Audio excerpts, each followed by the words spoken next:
Michelle's repulsive secret is out after it's discovered what she's been hiding at Camp David for 8 years.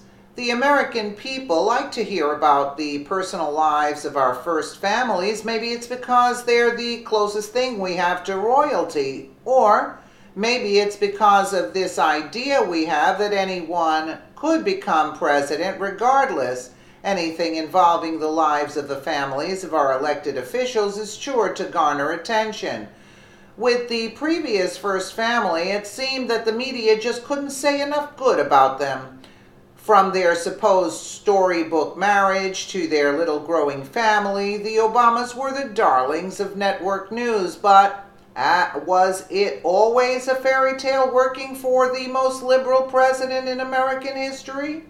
Stories out of Camp David tell another tale. According to People, everything was sunshine and roses when the Obamas took advantage of their country retreat. However, they may not realize just how offensive some of the former First Lady's actions were.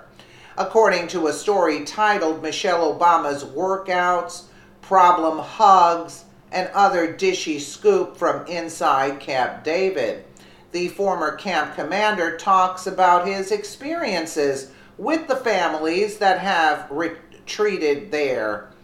In a new book, Inside Camp David, The Private World of the Presidential Retreat, Rear Admiral and former camp commander Michael Giorgione reflects on the 75-year history of the retreat and how former presidential families like the Obamas, Bushes, and Clintons used it to relax. To me, Camp David is more a psychological journey than a physical one. Lady Bird Johnson once said of the camp, which is isolated on top of a mountain in Thurmont, Maryland, according to the book, I leave my troubles outside the gate. As we all know, Camp David is supposed to be a special retreat just for presidents and their families. It's a place they can go to get away from the hustle and bustle of Capitol Hill that is very familiar to the Secret Service and very defensible. For that reason, there is a significant military installation there, but not everyone can respect what that military personnel are there to do. Not only did Mrs. Obama have what amounted to hen parties there, she had a sick use for the Marines who were stationed there to protect herself and her family. The Obamas, although they used the camp rather sparingly, only 39 times compared to other first families, according to Inside Camp David, then President Obama didn't go to the camp as often as Michelle and their two daughters, Sasha and Malia. When Michelle visited, she often brought a crew of friends and once hosted Beyonce at the camp to celebrate the artist's birthday. Like Bess Truman, Michelle Obama enjoyed bringing female friends for the weekend along with a chef to prepare healthy meals, Giorgione writes. She and her friends would work out pretty intensely, up to 3 times a day in the gym, with Marines holding the punching bags, then relax by the pool, laughing and talking. Michelle Obama's frequent hugs were also noteworthy. A new commander was teasingly warned, heads up, she's a hugger. There are a lot of things that military personnel sign up to do in the service of God and country, but being a glorified personal trainer for a first lady with an overinflated ego isn't usually a selling point recruiters use. It takes a lot of self-importance to require someone who's tasked with our safety to watch you work out.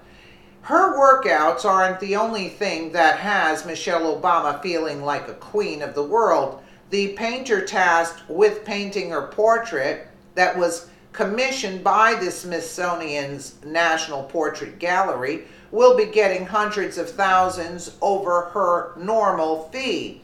The New York Times profiled the artist tasked with the incredibly important portrait. I'm just going to pretend it's not a big deal, said the artist, Amy Sherald, speaking in her spare studio in the neighborhood known as Station North. I paint paintings of people, and I'm painting a painting of another person. But it is a big deal since the person Miss Sherald happens to be painting is Michelle Obama. Earlier this month, the Smithsonian National Portrait Gallery announced that it had commissioned Miss Sherald, 44, for the official portrait of the First Lady, and tapped Kehinde Wiley, 40, for the likeness of former President Barack Obama. The first time black artists have been selected to paint a presidential couple for the gallery. The Smithsonian plans to pay for both works with $500,000 in private donations, of which $300,000 has been raised so far. This amount covers everything, including each artist's fees. In other words, they need donations to pay for this? Obama makes $400,000 for a speech. Are you kidding me? And people are donating to this garbage? This amount covers everything, including each artist's fee, which is, and who cares, sell for 15 to 25 grand. As if the Obamas hadn't taken enough from us, one of our nation's greatest historical institutions plans to pay $500,000 for pictures of them. Even that would be less insulting if the painter's work warranted that, but the typical market value for the works of Barry Obama's portrait top out at around $150,000, and the artist painting Michelle cap at $25,000 to date. That would lead one to believe that the subject matter was what inflated the value, and considering approval ratings and the result of the last election, the American people would beg to differ. I mean, are you kidding me? It's disgraceful. And that Oprah Winfrey, she's so racist, it's pathetic. White people got her where she was, and she turns around and has racist tendencies towards whites. Don't believe it. I used to love Oprah till I heard her one day when she said, I'm going to have some white people tell me what to do with my money, you know, with the thing in Africa that she was doing for the African children, setting up a school, which nobody's doubting that, you know, but the way she said it, I wanted to tell her, white people got you where you were. If it wasn't for white people, you wouldn't be who you were. If 50% of the population didn't support you. I mean, it's disgusting. It's disgusting. I stopped watching her. I don't like her anymore because I saw who she was. She's very arrogant. Let me know what you guys think in the comments below. And again, thank you so much for watching.